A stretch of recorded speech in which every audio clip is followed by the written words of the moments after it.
Hello hello प्यारे दोस्तों।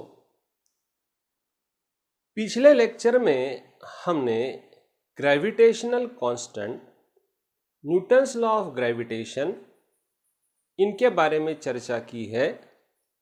उसके ऊपर हमने कुछ प्रॉब्लम भी सॉल्व करके लिए हैं। मैंने आपको एक वर्कशीट भी दी है, उसके प्रॉब्लम्स आप ट्राई कर रहे होंगे, ऐसी मुझे उम्मीद है। आज हम इसके आगे डिस्कस करना चालू करेंगे। जैसे कि अभी हमारा starting point Newton's law F is equal to G m1 m2 upon r square. This is the force between two point objects of masses m1 m2 separated by distance of r। ये कैसा establish हो गया ये हमने देखा है, और ये केपलर्स लॉ से उसको मिला के भी हमने देखा है। ये हमारे एकेडमिक पर्पस के लिए हमने मेल उसका करके देखा है, लेकिन ये लॉ एक्सेप्टेड है। 300-400 साल से हमने एक्सेप्ट किया है और इसको हम यूज करते जाएंगे। थोड़ी सी डेप्थ में अब हम जाएंगे। जैसे मैंने आपको बताया, ये यूनिवर्सल ग्रेविटेशनल कांस्टेंट G, इसकी value 6.67 into 10⁻⁻11 newton metre square पर केजी स्क्वायर इतनी रहती है। And it does not depend upon any factor, either pressure और टेम्परेचर और मीडियम और एनीथिंग एल्स और लोकेशन। ये न्यूटन्स लॉ ऑफ ग्रेविटेशन तभी काम करता है जब ये दोनों पॉइंट ऑब्जेक्ट्स एक दूसरे से दूर हैं। सपोज ऐसी सिचुएशन है कि एक बॉडी एक हॉलो स्फीयर है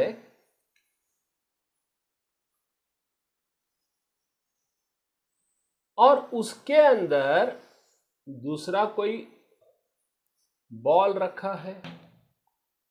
So when one body is inside the other body, the gravitational force between them is not there. Therefore, while using Newton's law of gravitation, remember that this is true if the bodies are external, outside each other. If one body is inside the other body, then Newton's law of gravitation is not acceptable. Another thing is that if there is a gravitational force between them given by this formula, and then if we place something else like a wall, like any other disturbance between them, then this does not disturb the force between them. If these two bodies are exerting this force G m1 m2 upon r square on each other, then whatever be in between them, this force remains undisturbed. Same force will be there. After understanding this, we shall try to understand gravitational acceleration. These two terms are generally shown by the symbol G, but one is capital G and another is small g. We must understand the difference between them, and therefore let us think them separately, capital G and small g. Capital G is gravitational constant.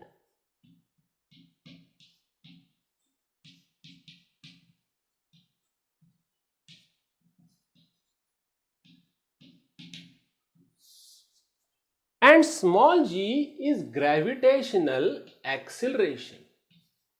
ये दोनों में बहुत फर्क है। ये Newton's law of gravitation में जो use किया वो कांस्टेंट है, वो हम कैपिटल जी से डिनोट करते हैं। और आज तक हमने काइनेमेटिकल इक्वेशन या simple problems about the fall of the body solve किए होंगे, तो छोटा जी जो यूज करते हैं वो ग्रेविटेशनल एक्सिलरेशन है। इसकी वैल्यू ये पक्की है, जो मैंने अभी बताया आपको, 6.67 इंटू 10⁻⁻11 न्यूटन मीटर स्क्वायर पर केजी स्क्वायर। और इसकी वैल्यू जो हम पिछले 2-4 साल से शायद 7वीं 8वीं से यूज करते आ रहे हैं, दैट इज अप्रोक्सीमेटली 9.81 मीटर पर second square. So try to understand the basic difference between gravitational constant and gravitational acceleration. This is everywhere. Gravitational constant everywhere.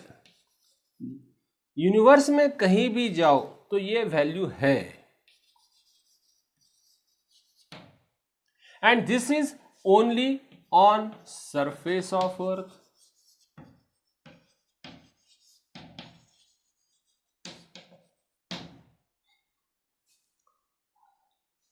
तो छोटा जी, that is gravitational acceleration, is different than capital G, that is gravitational constant. लेकिन ये दोनों में कुछ ना कुछ relation है, वो हम देखने की कोशिश करेंगे। पहले हम इसका वेरिएशन कैसा होता है। On the surface of earth ये वैल्यू भी कोई कांस्टेंट रहती नहीं है, बदलते जाती है, वो हम देखेंगे। So what we are going to do now is to understand the variation of gravitational acceleration due to various reasons. ये जो ग्रेविटेशनल एक्सिलरेशन की वैल्यू जनरली हम 9.8 या कभी कभी कैलकुलेशन के लिए 10 मीटर पर सेकंड स्क्वायर लेते हैं, लेकिन ये वैल्यू बदलते जाती है, सिचुएशन के अकॉर्डिंग बदलते जाती है। कौन से सिचुएशन में कैसी कैसी वैल्यू रहेगी, इसकी अपन चर्चा करेंगे, अंडरस्टैंड करने की कोशिश करेंगे। सो हमारा अभी जो डिस्कशन रहेगा, वेरिएशन ऑफ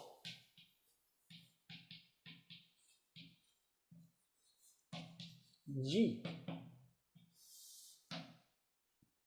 ग्रेविटेशनल एक्सिलरेशन का वेरिएशन कैसे होता है वो हम देखने वाले हैं। पहला, due to shape of earth,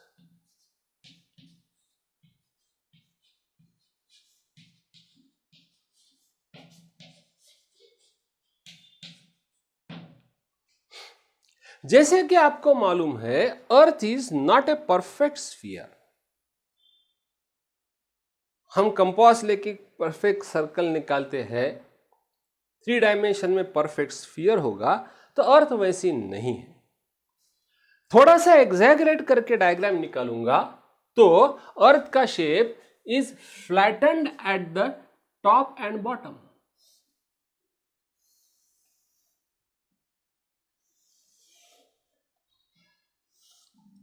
this is the axis of rotation, और इसको हम पोल्स बोलते हैं। ये नॉर्थ पोल और ये साउथ पोल।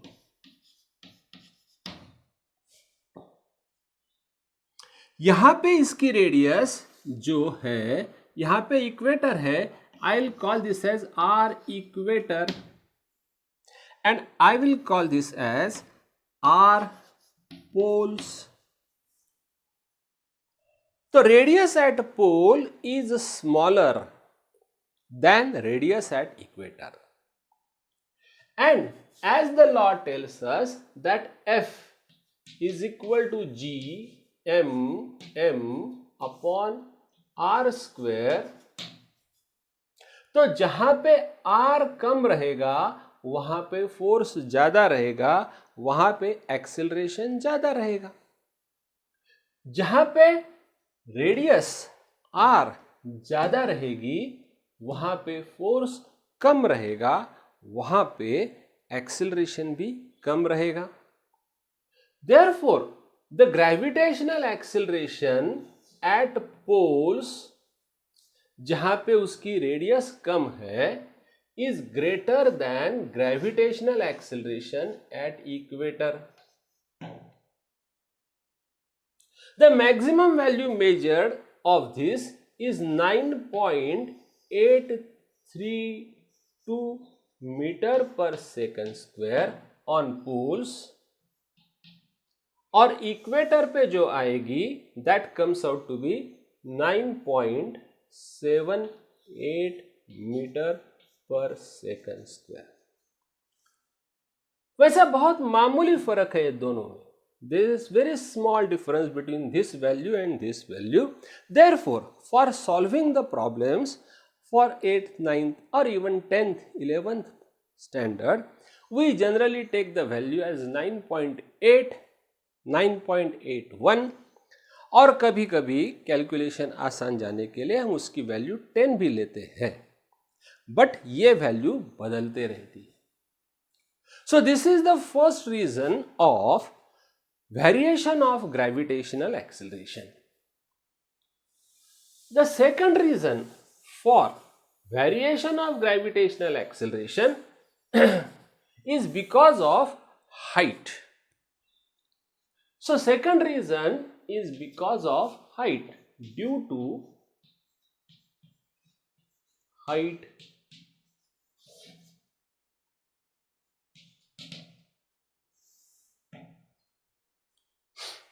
इमेजिन करो, अभी अप्रोक्सीमेटली हम उसको एक स्फीयर दिखाएंगे अर्थ को।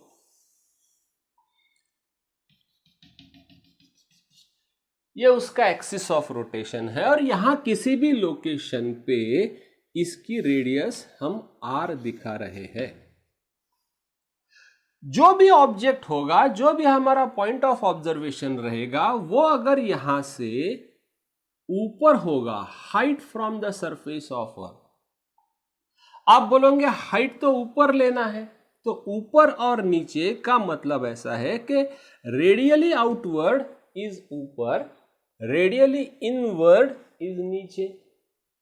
यहां पे ऊपर माने ऐसा जाएगा, नीचे माने ऐसा जाएगा। Always towards the centre of earth will be downwards and away from center of earth it will be upwards. So यहां से अगर वो बॉडी m जिसका मास m है, वो यहां से h इतने डिस्टेंस पे है, तो इसका जो distance from the centre of earth that will be छोटा r। एंड ऑब्वियसली इस डायग्राम से ये सेंटर ऑफ अर्थ है, तो यहां पे छोटा r is equal to r plus h।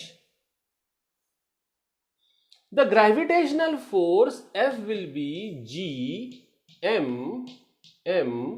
Upon छोटा r का square, where capital M is the mass of earth,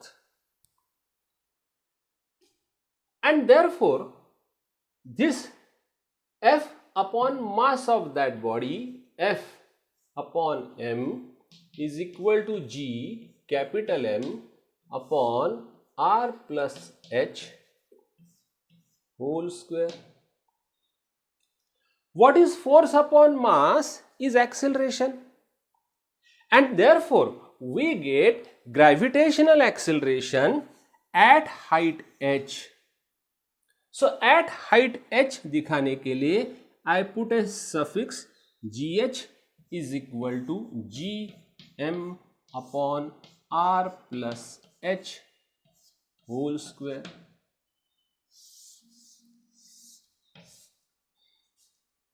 As you will see, जैसी जैसी h की वैल्यू बढ़ते जाएंगी, ये ऑब्जेक्ट की सरफेस ऑफ अर्थ से हाइट बढ़ते जाएगी, वैसे वैसे डिनोमिनेटर बड़ा होगा, और डिनोमिनेटर अगर बड़ा होगा तो g की वैल्यू कम होते जाएगी। g की मैक्सिमम वैल्यू तब होगी जब h की वैल्यू 0 होगी. So we can write it as g surface. So g surface के लिए मैं g नॉट ऐसा सिंबल यूज करता हूं. जनरली g करेंगे, बट अभी हमें h और g naught, this is equal to G M upon R square and G H is equal to G M upon R plus H whole square. ये हमें formula मिलेगा.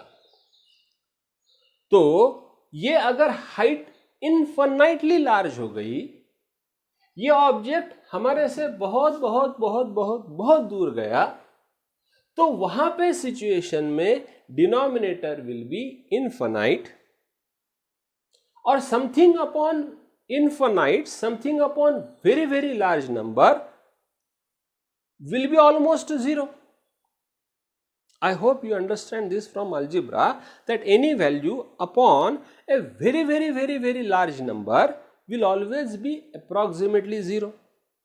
And therefore at infinite height the value of gravitational acceleration will be 0. At 0 height the value of gravitational acceleration will be maximum, which we take it as 9.81. और जैसे मैंने आपको range बताया 9.832 से लेके 9.78 ये वैल्यू रहेगी. कहने का मतलब ऐसा है कि जैसे जैसे हाइट चेंज होते जाएगी वैसे वैसे ग्रेविटेशनल एक्सेलरेशन की वैल्यू बदलते जाएगी.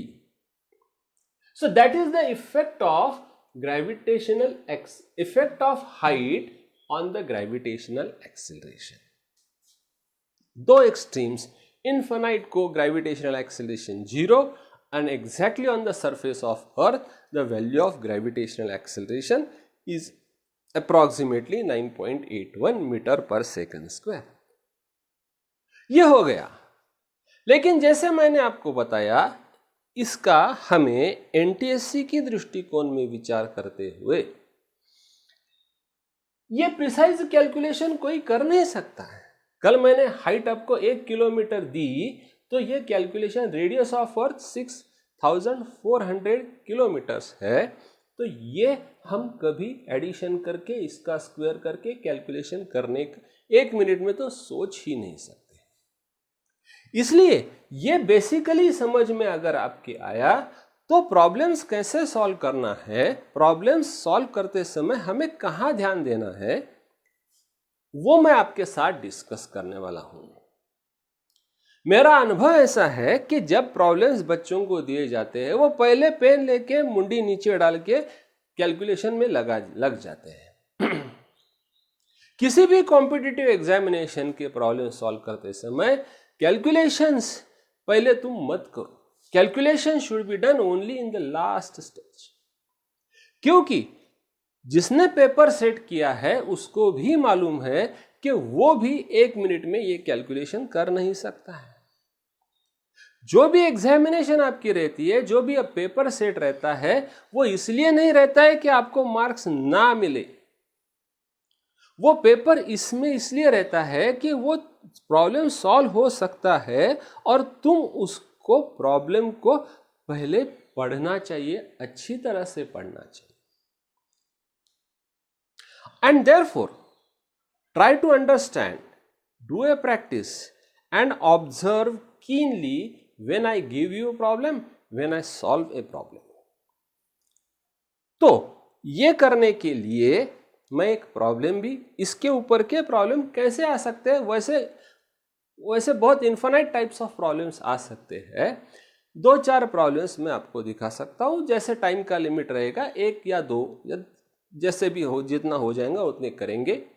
मैं भी आपको वर्कशीट में प्रॉब्लम्स दे दूंगा और फिर उसमें मेरा अभी कहने का मतलब है कि प्रॉब्लम लिया तो पहले पेन लेके कैलकुलेशन मत करते बैठो. That is not the correct way of solving the problems of competitive examinations.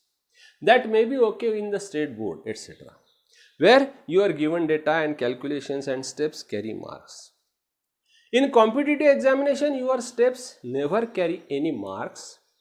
आपने कितनी मेहनत की है उसके लिए कोई मार्क नहीं, आपका आंसर करेक्ट है क्या इसके लिए मार्क्स है। तो फॉर एग्जाम्पल मैं आपको एक प्रॉब्लम देता हूं जो कि सॉल्व मैं ही करके देने वाला हूं, लेकिन आप उसको केयरफुली ऑब्जर्व करोगे। So take a pen, paper, write down the problem and then close down the pen. Observe how I do it. Are you ready with pen and paper? I hope so. And then take the problem as I give you. The problem is like this.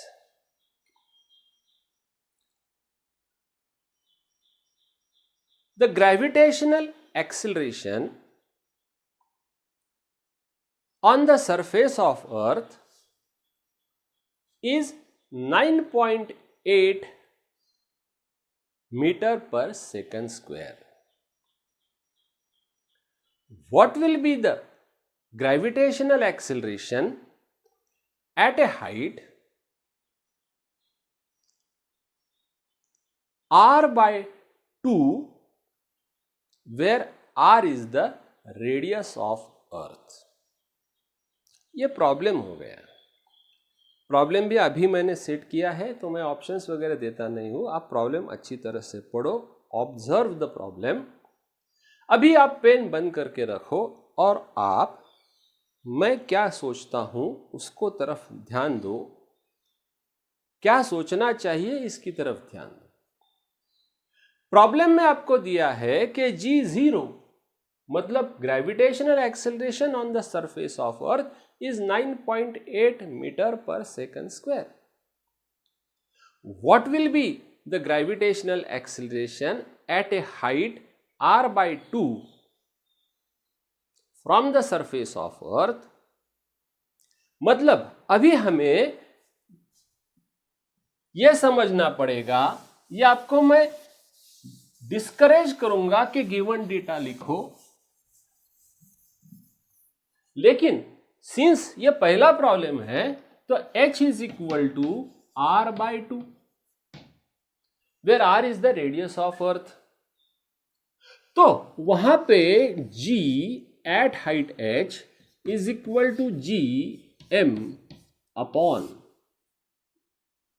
r plus h whole square. Do you understand? ये अपना basic formula. So this is equal to Gm upon R plus R by 2 whole square. R plus R by 2 will be 3R by 2. Therefore, G at the height h is equal to Gm upon 3R by 2 का whole square. This will be equal to Gm upon इसका square आएगा 9R square और denominator का denominator 2 का square 4 हो जाएगा, तो 4 जाएगा न्यूमरेटर में। हमें दिया है कि on the surface of earth it is 9.8। सो ये जो वैल्यू है that is nothing but G0। So this is equal to 4 G0 upon 9। आपने ये ऑब्जर्व किया क्या कि पहले स्टेप में मैंने कोई कैलकुलेशन किए नहीं है, मैं अभी कैलकुलेशन करने वाला हूं और वो सबसे आखिरी स्टेप में करने वाला हूं। किसी भी कॉम्पिटिटिव एग्जामिनेशन में इस साल, अगले साल, उसके अगले साल, आप ये समझ लो कि पेपर सेट करने वाले को भी मालूम है कि कैलकुलेशन इतने इंपॉर्टेंट नहीं है। क्या इंपॉर्टेंट है? तो थिंकिंग लॉजिक।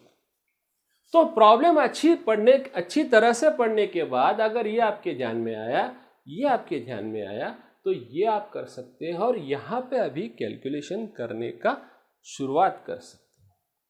तो G0 की वैल्यू अपने को दिया है 9.8 अपॉन 9। सो ये अप्रॉक्सीमेटली निकालता हूं मैं, क्योंकि आपको मल्टीपल चॉइस क्वेश्चन में 4 ऑप्शंस दिए हुए रहते हैं और ऑप्शंस ज़रा से दूर रहेंगे, तो this will B approximately 4 into 9 1 जा 9 और 9, ये 8 को अप्रॉक्सीमेटली 9 पकड़ के चलेंगे, इसलिए मैंने यहां अप्रॉक्सीमेटली इक्वल टू बोला है 1.1। और ये कैलकुलेशन आसान है, this is equal to 4.4 metre पर सेकंड स्क्वायर। इस क्वेश्चन का ये आंसर आएगा। Are you following what I say? The basic formula is GH is equal to GM upon R plus H whole square. Basic thing for NTSC student or competitive examination student is to understand that the theory is important, calculations are least important. Yes, algebra is important, but जिसको हम arithmetic बोलते हैं, calculations बोलते हैं, वो आखिरी के step में जितना हो सके उतना पॉसिबल करना है। Do you understand this? एक और प्रॉब्लम हम ट्राई करेंगे। Write down the problem.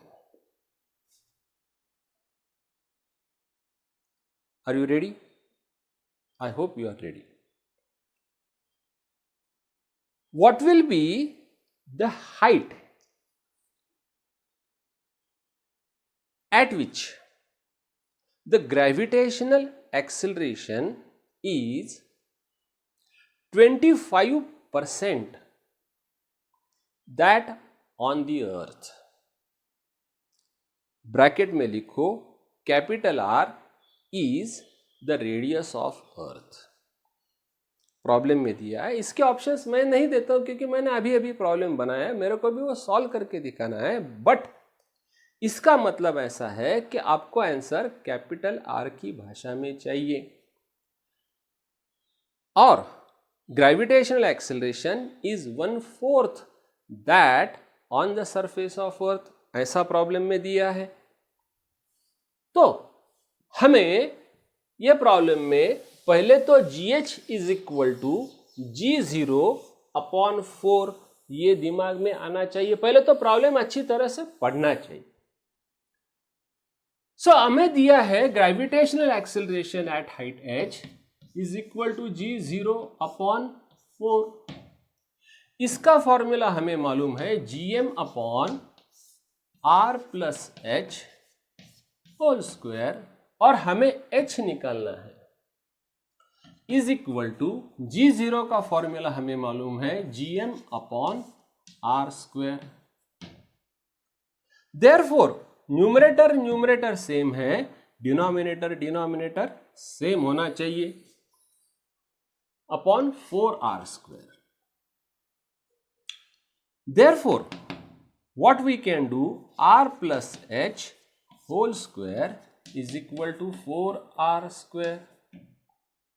दोनों साइड का हम स्क्वायर रूट लेंगे तो we get R plus H is equal to 2R, and therefore we get H is equal to R। जैसा मैंने शुरू में बताया था, answer should be in terms of R, therefore height should be equal to the radius of earth. कुछ values आपको अगर आसानी से ध्यान में रहते हैं तो देखो, जैसे जैसे आप प्रैक्टिस करोगे वैसे ध्यान में रहेगा। The radius of earth R is equal to 6400 kilometre. Mass of earth is approximately 6 into 10 raised to 24 kg, और G की वैल्यू तो मैंने आपको बताई, यहां फिर से रिपीट करता हूं, 6.67 into 10 raised to -11 newton metre square per kg square. मैं जो आपको बता रहा हूं उसका इंपॉर्टेंस आपके तभी ध्यान में आएगा जब आप खुद प्रॉब्लम सॉल्व करना चालू करोगे, उसमें कहीं तो भी अड़ जाओगे, फिर इसके ऊपर सोचोगे, ये वीडियो फिर से देखेंगे, सर ने कैसा किया है वैसा करने की कोशिश करोगे तो फिर आपको सीखने को मिलेगा। I hope you solve the problems, and then we shall further discuss in our next video clip. Thank you.